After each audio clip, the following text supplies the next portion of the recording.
সূর্যের বাড়িতে গিয়ে সূর্যকে চরম অপমান করলে অনির্বাণ। হ্যাঁ বন্ধুরা, ভিডিওতে লাইক দিয়ে দেখতে থাকুন। সূর্য হসপিটাল থেকে হন্তদন্ত হয়ে বেরিয়ে সূর্যদের বাড়িতে গিয়ে চিৎকার চেঁচামেচি শুরু করে তার বলতে থাকে, সূর্য তুই যেখানেই থাকিস না কেন এক্ষুনি আমার সামনে আয়, আমার তোর সাথে কিছু জরুরি কথা আছে। ওদিকে ডোরা বলতে থাকে, কী ব্যাপার অনির্বাণ, তুমি হসপিটাল থেকে এখানে নিয়ে চলে এলে যে? হসপিটালে কী হয়েছে? ওখানে কোনো কিছু সাংঘাতিক হয়ে গেছে? তখন অনির্বাণ বলতে থাকে, কেন ডোরা বৌদি, তুমি যদি এখন এটা শুনতে পাও যে নীলু এখন আর আমাদের মাঝে নেই, তাহলে কি সেটা শুনে খুব বেশি একটা খুশি হবে বলো তো?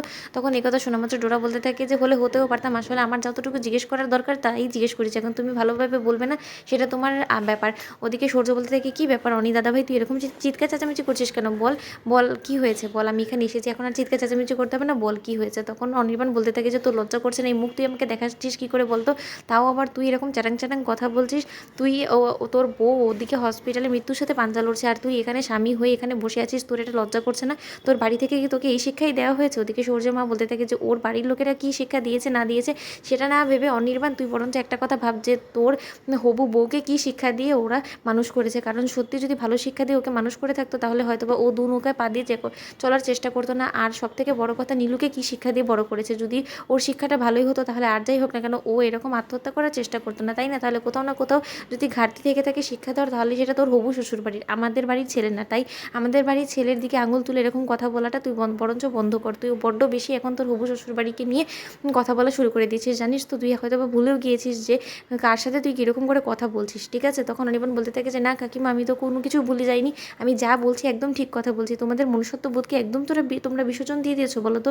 তোমরা একবারও ভেবে দেখেছো যে ওই নিরীহ মেয়েটা যে হসপিটালে পড়ে আছে, মৃত্যুর সাথে পাঞ্জা লড়ছে, তাকে গিয়ে একবার ওকে তোমরা দেখাটা প্রয়োজন বলে মনে করনি? তার একটা খোঁজ অন্তত তোমাদের তো নেওয়া দরকার ছিল, তাই না?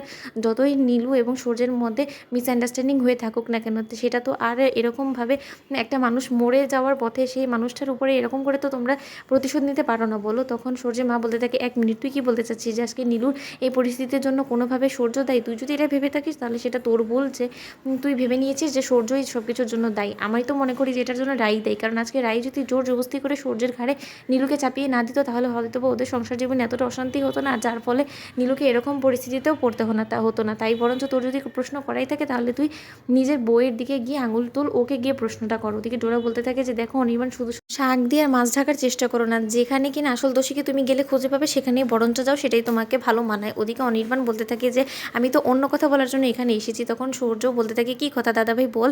তখন সূর্যকে অনির্বাণ বলতে থাকে যে, তুই কী উদ্দেশ্য করে হঠাৎ করে তোর এই রূপটা পাল্টে দিলি বলতো?